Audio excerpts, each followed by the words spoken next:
बिस्मिल्लाहिर्रहमानिर्रहीम। आज बना रहे हैं नमकीन गोश्त, वो भी बीफ वाला। तो इसके लिए हमने जो है ना प्याज काटे हैं, 4-5 अदद प्याज काटे हैं, वो पहले डालते हैं। 10 अदद लहसुन के जुए हैं, ये 3 अदद आलू है और ये 4 अदद टमाटर है, और इसके ऊपर ये हम गोश्त डालते हैं। ये भी चांप वाला गोश्त है, तो ये बड़ा टेस्टी लगता है जब पक जाता है। तो ये 1 चम्मच भरकर जो है ना इस पर नमक डाला है, क्योंकि ये नमकीन बना रहे हैं और ये 1 किलो गोश्त है। तो इसी पर जो है ना 3 चम्मच घी डालते हैं और इसमें 1 किलो जो है ना पानी डालते हैं।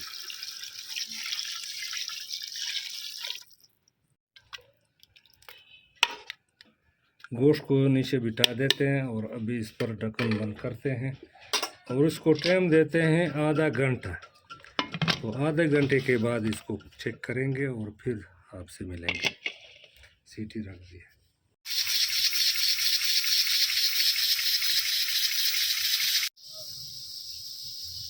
आधा घंटा हुआ, अभी सीटी उतारते हैं। बिस्मिल्लाहिर्रहमानिर्रहीम। तो अभी ढक्कन खोलते हैं और देखते हैं कि क्या पोजीशन है इसका। वाओ, गोश्त गल गया होगा इंशाल्लाह। तो अभी जो है ना ये काम करते हैं पहले कि इससे ये जो आलू है ना इसको निकालते हैं बाहर।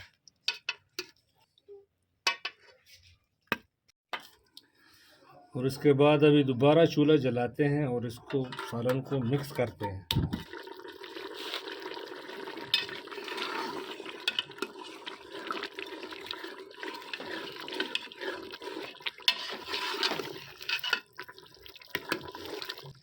ये नमकीन गोश्त बना रहे हैं, इसमें मसाले और मिर्चें नहीं होती, इसमें सिर्फ और सिर्फ नमक होता है।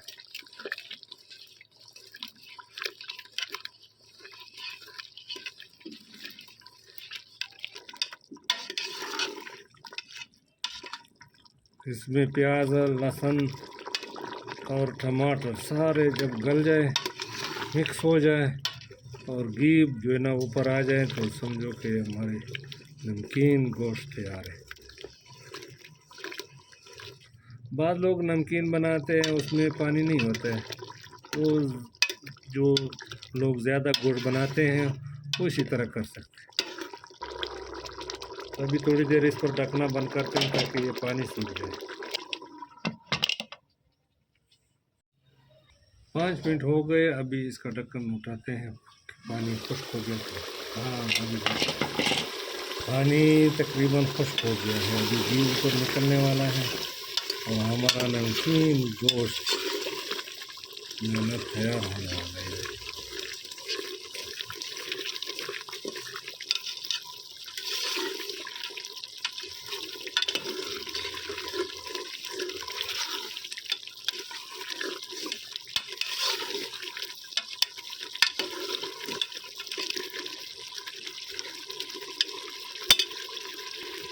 अपने जायके के मुताबिक आप लोग नमक डालें, मैं अपने जायके के मुताबिक डाल रहा हूँ।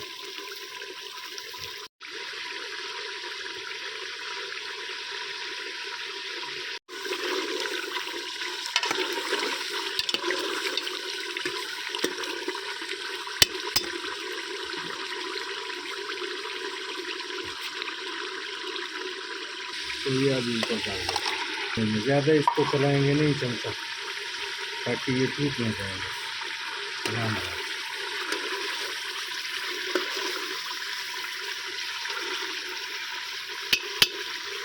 जी नाज़रीन, ये हो गया बिल्कुल रेडी और अभी हम चूल्हा बंद करते हैं। इस पर कुछ देर के लिए ढकना भी रखते हैं। तो आप लोग इसी तरह जो ना घर में बनाएं और फिर कमेंट्स में मुझे बताएं कि ये कैसा जायका था।